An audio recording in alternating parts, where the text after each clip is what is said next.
আসসালামু আলাইকুম রহমতুল্লাহি ওয়া বারাকাতুহু। আল্লাহর শান্তি, দয়া এবং রহমত আপনাদের সকলের উপর বর্ষিত হোক।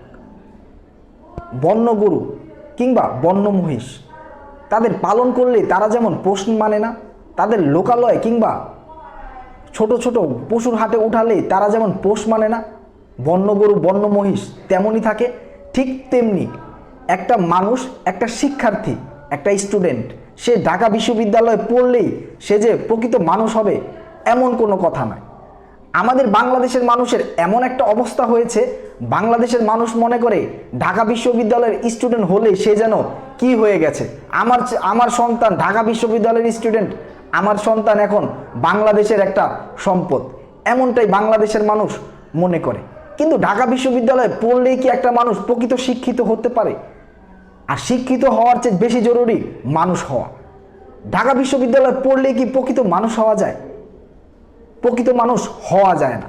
তার প্রমাণ কিন্তু এই কিছুদিন আগেই আমরা দেখতে পারলাম।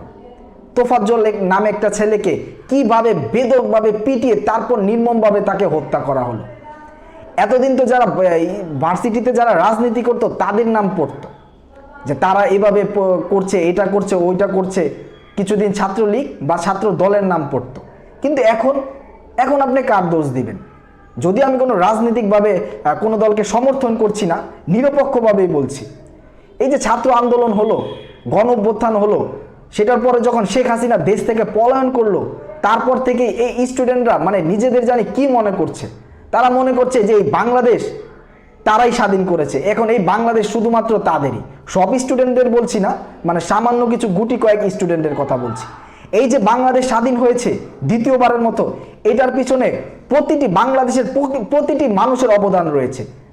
যারা রাজপথে যা লড়াই করেছে তাদের যুদ্ধে অবদান রয়েছে, যারা মিছিল মিটিংয়ে প্রতিটা মিছিল মিটিংয়ে অংশগ্রহণ করেছে তাদের অবদান রয়েছে, এমনকি যারা বাসায় বসে এই যে তাদের আন্দোলনের যে ভিডিওগুলো সেগুলো শেয়ার করেছে তার ফেসবুক অ্যাকাউন্টে, তাদেরও কিন্তু ঠিক তেমনই অবদান রয়েছে। কারণ আমরা দেখেছি 1971 সালে যারা যুদ্ধ করেছে মাঠে ময়দানে, তাদের যেমন মুক্তিযোদ্ধা হিসেবে ঘোষণা করা হয়েছে, ঠিক তেমনি মুক্তিযোদ্ধার ক্যাম্পে যারা কবিতা শুনিয়েছে, কবিতা শুনিয়ে মুক্তিযোদ্ধাদের রক্ত গরম করে দিয়েছে, তাদেরকেও কিন্তু মুক্তিযোদ্ধার খেতাবে বীর মুক্তিযোদ্ধা হিসেবে ভূষিত করা হয়েছে। তাই সেই মোতাবেক যারা ফেসবুকে স্ট্যাটাস দিয়েছে এই পক্ষে, ছাত্র আন্দোলনের পক্ষে, স্বৈরাচারের বিপক্ষে, তাদেরও কিন্তু ঠিক তেমনই অবদান আছে, সেটা ভুলে গেলে চলবে না। তাই আমি মনে করি এই যে ঢাকা বিশ্ববিদ্যালয়ে নির্মমভাবে তাকে হত্যা করা হলো, আবার হত্যার আগে তাকে কয়েক দফা ভাত খাওয়ানো হয়েছে। তাকে হত্যা করবি তাহলে ভাত কেন খাওয়ানো হলো? তারপর দেখলাম একটা জায়গায় সে মাটিতে বেহুশ হয়ে পড়ে আছে, একটি চটি বা একটি ছোট একটি বাঁশ নিয়ে তার হাতের মধ্যে দিয়ে সেটার উপর দুইজনে উঠে দাঁড়িয়েছে। আর সে আর নিতে পারছে না, এত ব্যথা। পা গুলো পিটাতে পিটাতে রক্তাক্ত করে ফেলেছে, পিঠ, বুক, তার বুক, পিঠ প্রতিটা জায়গা রক্তাক্ত আর রক্তাক্ত ছিল। এভাবে একটা মানুষ, একটা শিক্ষিত মানুষ, একটা প্রকৃত মানুষ, বিনা কারণে তাকে কি অপরাধে পিটানো হয়েছে? সন্দেহজনক সে মোবাইল চুরি করেছে। যার মোবাইল চুরি করেছে তাকে বলা হয়েছে যে আপনার মোবাইল চুরি করেছে, আপনি কেন মারলেন? সে বলে আমার মোবাইল চুরি হয়েছে, আমি আবেগে মেরে ফেলছি, আবেগে তাকে পিটাইছি। একটা চিন্তা করেন, যার আবেগে একজন মানুষ এভাবে মারতে পারে, তাহলে তার ভিতরের পশুটা কতটা ভয়ানক।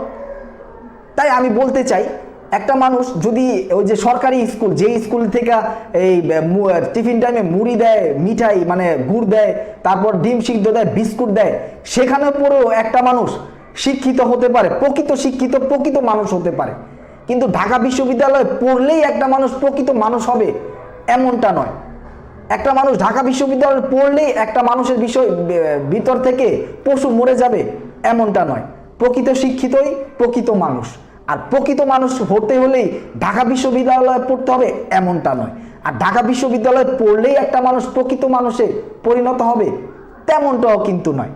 তাই আমি বলতে চাই, মানুষকে ভালোবাসতে হবে, যেভাবে আল্লাহ রাসূল মুহাম্মদ সাল্লাল্লাহু আলাইহি সাল্লাম আরো 1450 বছর আগে ভালোবেসেছিলেন এবং ভালোবাসতে বলেছিলেন।